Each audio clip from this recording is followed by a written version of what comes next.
நேற்று ஈவினிங் போல் அத்தாச்சி நம்மளை பார்க்க ஊருக்கு வந்திருந்தாங்களா. நைட்லாம் தூங்கவே இல்லை, கதை பேசிக்கிட்டே இருந்தோமா. காலையில் எழுந்துக்கு நல்ல டைம் ஆகிடுச்சு. அத்தை எங்களுக்கு முன்னாடி எழுந்திரிச்சு ஒரு பக்கம் இட்லி ஒரு பக்கம் டீ போட்டு ரெடியாக வச்சுருந்தாங்க. அப்படி நம்மளும் ஃப்ரெஷ் ஆகிட்டு குடிச்சாச்சு.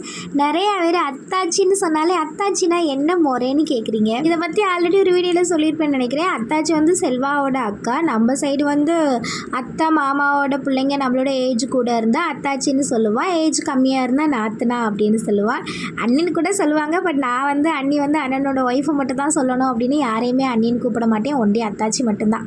நம்ம வீட்டில் ஸ்பெஷல் வந்து நல்லா புச்சு புச்சு இட்லி, தேங்காய் சட்னி, சாம்பார் செம்ம டேஸ்ட்டாக இருந்தது. அப்படியே சாப்பிட்டுட்டு என் மறுபடியும் நைட்டில் வந்து சொல்லிட்டு இருக்காத்த ஒரு பேப்பரில் நீங்கள் எழுதி கொடுங்க, நான் அதை அப்படியே பார்த்து எழுதுவேன் அப்படின்னு. இப்போ தான் ஸ்கூல் போகிறான். நான் செல்வா பேர், அவன் பேர், அப்பா பேர் எழுதி கொடுத்துருந்தேன். ரொம்ப அழகாக எழுதி காட்டிட்டு இருந்தான். அதை எடுத்து செல்வா மாமா மரலுக்கெலாம் ஃபோட்டோ எடுத்து அனுப்பிட்டு இருந்தேன். 2-3 நாளாக வெயிலே இல்லை, மழை வர மாதிரி இருந்தது. இன்றைக்கி தான் கொஞ்சம் வெயிலாக இருந்தது. அதனால் கொஞ்சம் மல்லி மிளகா எல்லாமே காய வச்சுட்டு கொஞ்சம் நேரம் வெளியில் தான் உட்காந்து மருமையினோட விளாண்டுருக்கோம். விளாண்டு ரொம்ப டயர்டாக இருந்துச்சு. ஜூஸ் வேணும்னு கேட்டால் சரி கொஞ்சம் லெமன் ஜூஸும் ஃப்ரூட் மிக்சருமே இருந்ததா.